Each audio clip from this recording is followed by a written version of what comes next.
ಅವ್ರ ಪರ ತಮಿಳ್ನಾಡು ಪರ ಮಾತಾಡಬೇಡಿ. ಪಕ್ಕದಾಗ ಅವ್ರ ಕಾನ್ಸ್ಟಿಟ್ಯೂನ್ಸಿನ ತಮಿಳ್ನಾಡೆ ಪಕ್ಕ ಇರೋದ್ರಿಂದ ಸ್ವಲ್ಪ ಸಂಬಂಧಗಳು ಜಾಸ್ತಿ ಅವ್ರಿಗೆ.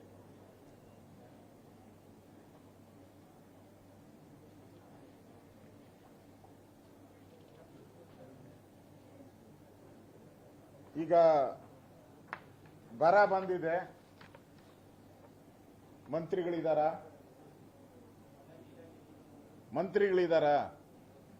ಕೃಷಿ ಮಂತ್ರಿ ಇದಾರ, ನೀರಾವರಿ ಮಂತ್ರಿ ಅಂತೂ ಬೆಂಗಳೂರು ಬಿಟ್ಟು ಆಚೆ ಹೋಗಲ್ಲ ಅಂತ ಹೇಳ್ಬಿಟ್ಟಿದ್ದಾರೆ ಅವರು. ಓಪನ್ ಸ್ಟೇಟ್ಮೆಂಟ್ ಅವ್ರದ್ದು, ನೀರಾವರಿ ಸಚಿವರದು. ನಾನು ಬೆಂಗಳೂರು ಬಿಟ್ಟು ಆಚೆ ಹೋಗಲ್ಲ, ಕೊಟ್ರೆ ಬೆಂಗಳೂರು ಇನ್ಚಾರ್ಜ್ ಕೊಡಿ, ಇಲ್ಲ ಅಂದ್ರೆ ನಾವು ಹೋಗಲ್ಲ. ಮೊನ್ನೆ ಗೇಟು ಅದ್ಯಾವುದಪ್ಪ, ತುಂಗಭದ್ರಾ ಗೇಟು 3 ರಾಜ್ಯದ್ದು ಅಂದ್ರೆ ಅಲ್ಲಿಂದ 600-700 ಕಿಲೋಮೀಟರ್ ಟ್ರಾವೆಲ್ ಮಾಡಿ ಬಂದವರು. ನಮ್ಮ ರೆಡ್ಡಿಯವರು ಬೆಂಗಳೂರಲ್ಲೇ ಇದ್ರು, ಕಾರ್ಯಕ್ರಮಕ್ಕೆ ಹೋಗಿಲ್ಲ.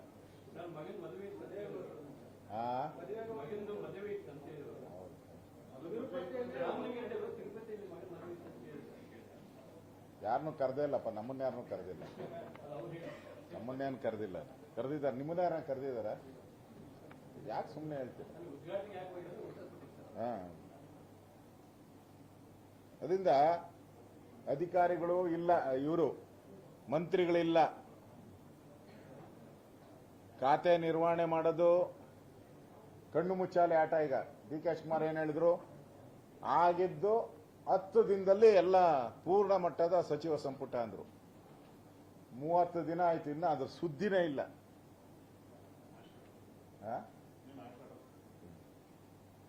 ನೆಕ್ಸ್ಟ್ ಆಷಾಢ, ಅದಾದ್ಮೇಲೆ ಮಾರ್ನಾಮಿ, ಅದಾದ್ಮೇಲೆ ದೀಪಾವಳಿ, ಅದಾದ್ಮೇಲೆ ಇದು ಮುಗಿದೋಯ್ತು ಎಲೆಕ್ಷನ್.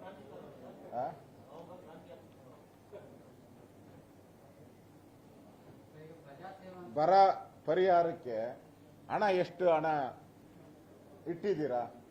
ರಾಜ್ಯದ ಜನತೆಗೆ ಹೇಳ್ಬೇಕು. ಬರ ಬಂದಿದೆ, ಬೆಳೆ ಬೆಳಿಬೇಡಿ ಅಂತ ಹೇಳ್ಬಿಟ್ಟಪ್ಪ. ಗುಡ್, ಓಕೆ, ಆಯ್ತು. ಬೆಳೆ ಬೆಳಿಬೇಡ ಅಂದಮೇಲೆ ರೈತರಿಗೆ ಇವಾಗಿರೋ ಬೆಳೆಗೆ ಹಾಳಾಗ್ತೈತಲ್ಲ, ಅದಕ್ಕೆ ಪರಿಹಾರ ಯಾರು ಕೊಡೋದು? ಕೊಡ್ಬೇಕಲ್ಲ ನೀನು. ಎಷ್ಟು ಹಣ ಇಟ್ಟಿದ್ದೀರಾ? ಕೇಂದ್ರಕ್ಕೆ ಯಾವಾಗ ನಿಯೋಗ ಹೋಗ್ತೀರಾ? ಎಷ್ಟು ಲಾಸ್ ಆಗ್ತಾ ಇದೆ ಏನಾನ ಎಸ್ಟಿಮೇಟ್ ಮಾಡಿದ್ದೀರಾ? ಯಾವುದಾದ್ರೂ ಮಂತ್ರಿ ಈ ವೀಕ್ಷಣೆಗೆ ಹೋಗಿದಾರ ಇದುವರೆಗೂ? ಆಮೇಲೆ ಕೇಳಪ್ಪ, ಇದು ಮುಗಿಸ್ಬಿಡ್ತೀನಿ.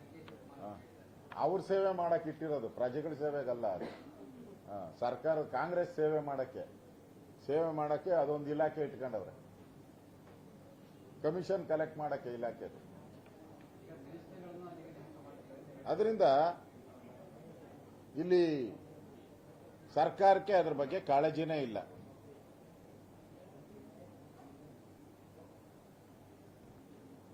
ನೀವು ನೋಡಿ, ಇವತ್ತಿಂದ ಆಸ್ ಆನ್ ಟುಡೇ ಇದು availability of water, number of reservoirs 22 ರಿಸರ್ವೈರು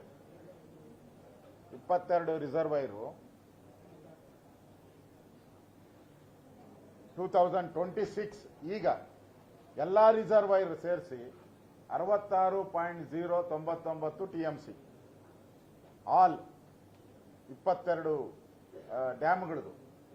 ಕಳೆದ ಬಾರಿ ಇದೇ ಟೈಮಲ್ಲಿ ಎಷ್ಟಿತ್ತು ಅಂದ್ರೆ 335.292 TMC.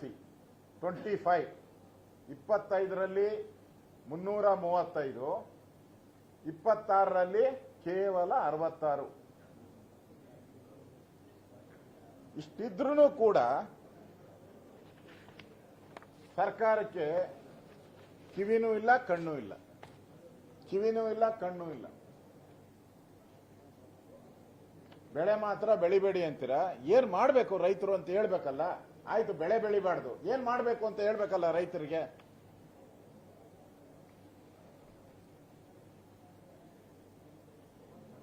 ನೀವು ಆರಂಗಿ ತಗೊಳ್ಳಿ, ಹೇಮಾವತಿ, KR ಸಾಗರ, ಕಬ್ಬಿನಿ, ಎಲ್ಲ ಕಡೆನೂ ನೀರಿನ ಮಟ್ಟ ಕುಸಿದು ಹೋಗಿದೆ.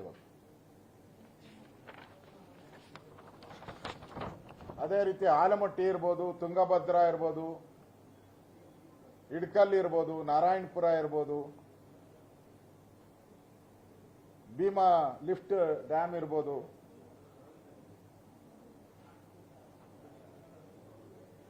ಈ ಎಲ್ಲ ಡ್ಯಾಮ್ ಅಲ್ಲೂ ಕೂಡ ನನ್ನ ಹತ್ರ ಎಲ್ಲ ಪಟ್ಟಿ ಇದೆ, ಅಲ್ಲೇ ಎಷ್ಟೆಷ್ಟಿದೆ ಅಂತ ಹೇಳ್ಬಿಟ್ಟು. ಸ್ಟೋರೇಜ್ ನೋಡಿ, ಆಲಮಟ್ಟಿ 20.760 TMC ಪ್ರೆಸೆಂಟ್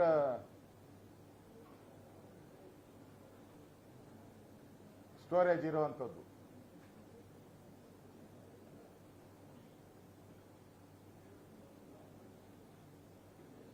ಅಂದ್ರೆ ಪ್ರತಿಯೊಂದೂ ಅಷ್ಟೇ. Tungabhadra dam 9.290 TMC. ಪ್ರತಿ ಡ್ಯಾಮ್ ಅಲ್ಲೂ ಕೂಡ ಕೊರತೆ. ಆದರೆ ಕಾಂಗ್ರೆಸ್ ಸರ್ಕಾರದಲ್ಲಿ ಲಂಚದ ಕೊರತೆ ಇಲ್ಲ, ಡ್ಯಾಮ್ಗಳಲ್ಲಿ ಮಾತ್ರ ನೀರಿನ ಕೊರತೆ. ಕಾಂಗ್ರೆಸ್ ಪಾರ್ಟಿಗೆ ಲಂಚದ ಕೊರತೆ ಇಲ್ಲ, ಲಂಚ ಮಾತ್ರ ಕಲೆಕ್ಟಾಗಿ 60% ಕಲೆಕ್ಷನ್ ಮಾಡ್ತಾವ್ರೆ. ಆದರೆ ರೈತರ ಸಂಕಷ್ಟಕ್ಕೆ ಬರದೇ ಇರುವಂತ ಸರ್ಕಾರ. ಈಗಾಗಲೇ ಮುಖ್ಯಮಂತ್ರಿ ಸಚಿವರನ್ನೆಲ್ಲ ಕರೆದು ಈ ಡ್ಯಾಮ್ಗಳ ಪರಿಸ್ಥಿತಿಯನ್ನು ಅಧ್ಯಯನ ಮಾಡಿ, ಡ್ಯಾಮ್ ಕೆಳಭಾಗದಲ್ಲಿರುವಂತಹ ರೈತರ ಸಭೆ ಕರೆದು ಎಷ್ಟು ನೀರು ಕೊಡ್ಬೋದು, ನೀವು ಯಾವ ಬೆಳೆ ಬೆಳಿಬೇಕು ಆ ಮಾಹಿತಿನಾದ್ರೂ ಕೊಡ್ಬೇಕಲ್ಲ ರೈತರನ್ನ ಕರೆದು. ಈಗ ರೈತರು ಬೆಳೆ ಗೊತ್ತಿಲ್ದಿರ ಬೆಳೆ ಬೆಳೆದ್ ಬಿಟ್ರೆ ಆ ಲಾಸ್ ಅನ್ನ ಯಾರು ಕಟ್ಕೊಡ್ತೀರಾ? ಅದರಿಂದ ಈ ಸರ್ಕಾರಕ್ಕೆ ಏನು ದಿಕ್ಕು ದೆಸೆ ಏನು ಇಲ್ಲ. ಇದಕ್ಕೆ ಬರೀ ಫೋಟೋ ಶೂಟ್ ಸರ್ಕಾರ.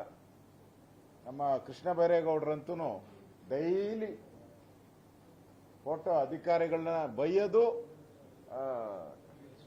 ರೀಲ್ಸ್ ಬರ್ತಾ ಇದೆ ಡೈಲಿ. ಅಂದ್ರೆ ಕಳೆದ 3 ವರ್ಷ DK ಶಿವಕುಮಾರ್ ಇದ್ರಲ್ಲ, ಮಣ್ಣ ಮಸಿ ಏನು ಮಾಡಿಲ್ಲ ಮನುಷ್ಯ ಅಂತ, ಏನು ಮಾಡಿಲ್ಲ. ಅದ್ ನಾನೆಲ್ಲ ಹೇಳ್ತಾ ಇರೋದು, ಕೃಷ್ಣ ಬೈರೇಗೌಡರು ಹೇಳಿರೋದು. ಹಾಳು ಮಾಡಿ ಇಟ್ಬಿಟ್ಟಿದ್ರಲ್ರಿ, ಅವರೇ ಹೇಳಿರೋದು. ಹಾಳು ಮಾಡಿ ನೋಡ್ರಿ.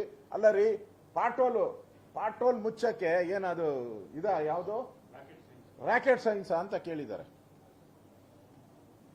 3 ವರ್ಷದಿಂದ ಯಾವ ರಾಕೆಟ್ ಇದ್ದಿದ್ದು? DK ಶಿವಕುಮಾರ್ ರಾಕೆಟ್ ಇದ್ದಿದ್ದು. DK ಶಿವಕುಮಾರ್ ರಾಕೆಟ್ ಸೈನ್ಸೇ 3 ವರ್ಷ ಇದ್ದಿದ್ದು. ಕೃಷ್ಣ ಬೈರೇಗೌಡ ಬಂದ್ಬಿಟ್ಟು ರಾಕೆಟ್ ಸೈನ್ಸ್ ಪಾಟೋಲ್ ಮುಚ್ಚೋದು ಅಂತಾರೆ. ಕಸದ ಬಗ್ಗೆ ಅವ್ರು ಹೇಳಿರೋ ಕಸದ ಬಗ್ಗೆ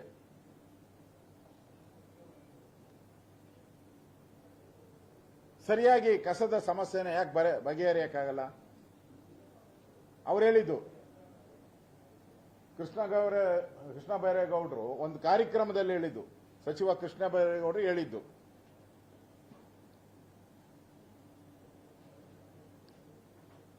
ನಗರದ ಸಮಸ್ಯೆ ದುರ್ಬಲ ಆಡಳಿತದ ಮತ್ತು ಸರಿಯಾಗಿ ಜಾರಿಗೆಯಾಗದ ನಿಯಮಗಳಿಂದಾಗಿ ಉಂಟಾಗಿದೆ.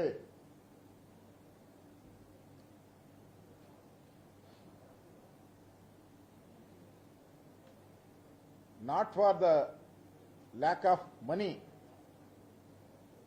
ಐಡಿಯಾ ಇಲ್ಲ ಅಂತ ಹಾಕಿದ್ದಾರೆ ಅವ್ರ ಭಾಷಣ. ಹಂಗಾರೆ 3 ವರ್ಷದಿಂದ ಯಾರಿದ್ದಿದ್ದು? ಮಿಸ್ಟರ್ DK ಶಿವಕುಮಾರ್ ಅಲ್ವಾ?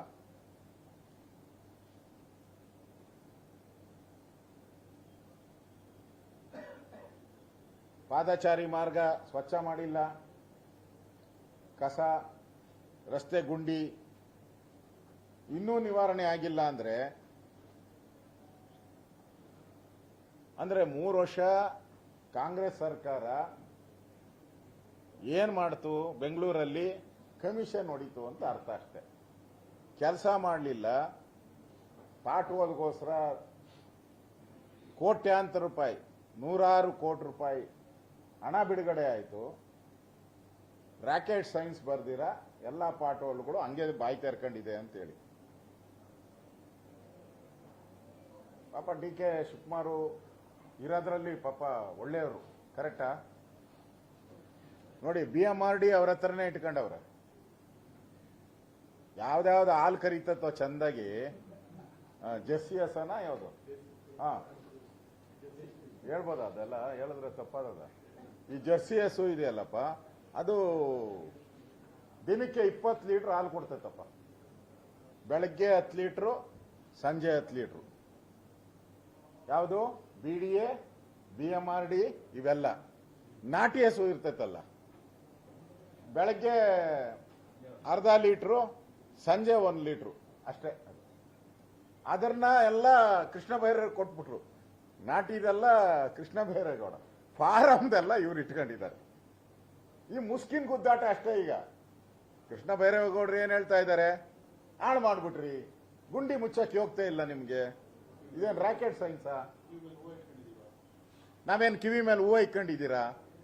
ಅವ್ರು ಹೇಳಿದ್ದು ಅಂದ್ರೆ 3 ವರ್ಷ ಕಿವಿ ಮೇಲೆ ಹೂವು ಇಕ್ಕಿದ್ದಾರೆ ಯಾರು? DK ಶಿವಕುಮಾರ್ ಅವರು. ಇದು ಮುಸ್ಕಿನ ಗುದ್ದಾಟ ಅಷ್ಟೇ, ಇವರಿಬ್ಬರ ಮಧ್ಯೆ ನಡೀತಾ ಇರುವಂತ ಮುಸ್ಕಿನ ಗುದ್ದಾಟ ಅಷ್ಟೇ. ನಮ್ಗೆ ಬೇಕಾಗಿರುವಂಥದ್ದು ಒಳ್ಳೆ ಆಡಳಿತ ಬೇಕು ಅಂತ ನಾವು ಬಯಸಿದ್ರಿ. ಏನೋ ಮುಖ್ಯಮಂತ್ರಿ ಸಿದ್ದರಾಮಯ್ಯ ಹೋದ ತಕ್ಷಣ ಏನೋ DK ಶಿವಕುಮಾರ್ ಬಂದ್ರು, ಏನೋ ಎಲ್ಲ ಹೊಸತನ ಬರ್ತೈತೆ ಅಂತಲ್ಲ. ಹೊಸತನ ಹೋಗ್ಲಿ, ಈ ಬಟ್ಟೆನ ಹಾಕಿದ್ರು ಯಾರೋ ಸಿದ್ದರಾಮಯ್ಯನವರು, ಮೈ ಮೇಲೆ ಬಟ್ಟೆನ ಹಾಕಕ್ ಬಿಟ್ಟಿದ್ರು. ಇವ್ರು ಆ ಬಟ್ಟೆನೇ ಅರ್ಕಲ್ ಬಟ್ಟೆ ಮಾಡಾಕ್ಬಿಟ್ಟವ್ರೆ ಜನಗಳದು. 1 ತಿಂಗಳಾಯ್ತು, ಏನು ಹೊಸತನ ಇಲ್ಲ. ಅದರಿಂದ ನಾನು ಸರ್ಕಾರ ಕೇಳುವಂಥದ್ದು, ಇನ್ನಾದರೂ ನಿದ್ದೆಯಿಂದ ಎಚ್ಚರಗೊಳ್ಳಿ, ಕುಂಭಕರ್ಣ ನಿದ್ರೆಯಿಂದ ಎಚ್ಚರಗೊಳ್ಳಿ. ರೈತರ ಜೀವನದ ಜೊತೆ ಚೆಲ್ಲಾಟ ಆಡಬೇಡಿ, ಬೆಳೆ ಬೆಳಿಬೇಡಿ, ಈ ತರ ಎಲ್ಲ ಹೇಳಿಕೆಗಳನ್ನ ಕೊಡೋದು ಬದಲು ಆ ರೈತರನ್ನ ಕರೆದು ಮಾತಾಡಿ. ಡ್ಯಾಮ್ಗಳ ಕೆಳಭಾಗದಲ್ಲಿರ್ತಕ್ಕಂಥ ರೈತರನ್ನೆಲ್ಲ ಕರೆದು ಮಾತಾಡಿ, ಸೊಲ್ಯೂಷನ್ ಕೊಡಿ. ಅವ್ರು ಕೇಳೋವಂಥದ್ದು ಹೇಳಿ, ಏನ್ ಮಾಡಬೇಕು ಅನ್ನೋ ಸೊಲ್ಯೂಷನ್ ಅನ್ನಾದ್ರೂ ಕೇಳಿ ರೈತರನ್ನ. ಮತ್ತೆ ಬೆಳೆ ನಷ್ಟ ಪರಿಹಾರಕ್ಕೋಸ್ಕರ ಸುಮಾರು ಒಂದು 10,000 ಕೋಟಿ ತೆಗೆದಿಡಬೇಕು ಅಂತೇಳಿ ಆಗ್ರಹವನ್ನ ಮಾಡ್ತಾ ಇದ್ದೀನಿ. ಬೆಳೆ ಪರಿಹಾರಕ್ಕೆ ಇವರೇ ಡಿಕ್ಲೇರ್ ಮಾಡ್ಬಿಟ್ಟವರಲ್ಲ, ಬರಗಾಲ ಬಂದಿದೆ ಅಂತ ಹೇಳ್ಬಿಟ್ಟಿದ್ದೀರಿ. ಮುಖ್ಯಮಂತ್ರಿ ಹೇಳಿದ್ಮೇಲೆ ಇಮಿಡಿಯೇಟ್ ಆಗಿ ಬರ ಅಂದ ತಕ್ಷಣ ಇಮಿಡಿಯೇಟ್ ಆಗಿ ನೀವು ಗೋಶಾಲೆಗಳನ್ನು ತೆಗಿಬೇಕು, ಬರದ ವೀಕ್ಷಣೆಗೋಸ್ಕರ ತಂಡ ಕಳಿಸ್ಬೇಕು, ಎಲ್ಲ ತಾಲೂಕುಗಳಿಗೆ ಬರ ಸಮಿತಿ ಮಾಡಬೇಕು, MLA ನೇತೃತ್ವದಲ್ಲಿ ಟಾಸ್ಕ್ ಫೋರ್ಸ್ ಮಾಡಬೇಕು, ಅದಕ್ಕೆ ಹಣ ಬಿಡುಗಡೆ ಮಾಡಬೇಕು. ಅದಕ್ಕೆ 10,000 ಕೋಟಿ ಹಣವನ್ನ ಬಿಡುಗಡೆ ಮಾಡಿ ಅಂತೇಳಿ ಸರ್ಕಾರಕ್ಕೆ ಆಗ್ರಹವನ್ನ ಮಾಡ್ತಾ ಇದ್ದೀವಿ. ಹೇಳ್ತೀರಾ? ನಮ್ಮ ಮುಖ್ಯಮಂತ್ರಿಗಳು ಒಂದು ತಿಂಗಳಲ್ಲಿ ಏನು ಸಾಧನೆ ಮಾಡಿದ್ರೆ ಒಂದು ಪಟ್ಟಿ ಕೊಟ್ಟಿದ್ದಾರೆ, ಒಂದು 52 ಕಂಟೆಂಟ್ ಇದೆ. ಕೇಳಿ, ಏನ್ ಕಂಟೆಂಟ್ ಹೇಳಿ. ಫ್ರೀ ಬಸ್ ಕೊಟ್ಟಿದ್ದೀನಿ, ವಿದ್ಯಾರ್ಥಿಗಳಿಗೆ ಫ್ರೀ ಬಸ್ ಬಾಯ್ಸ್ಗೆ, ಆ ತರದ್ದು 52 ಕಂಟೆಂಟ್ ಇದೆ. ಅದೇ ಹೇಳಿ. B2 ಏಕಾತ, ಅದೆಲ್ಲ ಮೊದಲೇ ಇತ್ತಲ್ಲ. ಆಮೇಲೆ 5ನೇ ಕ್ಯಾಂಡಿಡೇಟ್ ಗೆಲ್ಸಿರೋ ಸರ್ ವಿಧಾನ ಪರಿಷತ್ತಲ್ಲಿ. ಅದ್ ಬಿಡಿ, ರಾಜಕಾರಣ ಯಾರು ಅಧಿಕಾರದಲ್ಲಿ ಇರ್ತಾರೋ ಅವರೇ ಎಲ್ಲ ಗೆದ್ದಿರೋದು ಇದುವರೆಗೂ. ಹೊಸದಾಗೇನ ಗೆದ್ದಿದ್ದಾರ? ಮುಗೀತದು. ನಾವು ವರದಿ ಕೊಟ್ಟಿದ್ರೆ ಕೇಂದ್ರದ ನಮ್ಗೆ ಅಧಿಕಾರ ಇಲ್ಲ ಕ್ರಮ ತೆಗೆದುಕೊಳ್ಳಕ್ಕೆ. MLA ಮೇಲೆ ಅಧಿಕಾರ ತೆಗೆದುಕೊಳ್ಳಕ್ಕೆ ಅಧಿಕಾರ ಇರೋದು ಕೇಂದ್ರದ ನಾಯಕರು. ಅವರು ತೆಗಿತೀನಿ ಅಂತ ಹೇಳಿದ್ದಾರೆ. ಅವ್ರ ಮೇಲೆ ವಿಶ್ವಾಸ ಇದೆ. ಓಕೆ,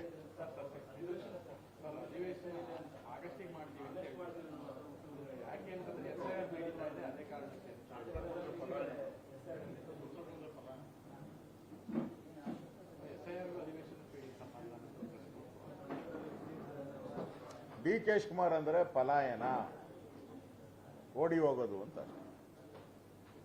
ಪಲಾಯನ ಮಾಡ್ತಾ ಇದ್ದಾರೆ.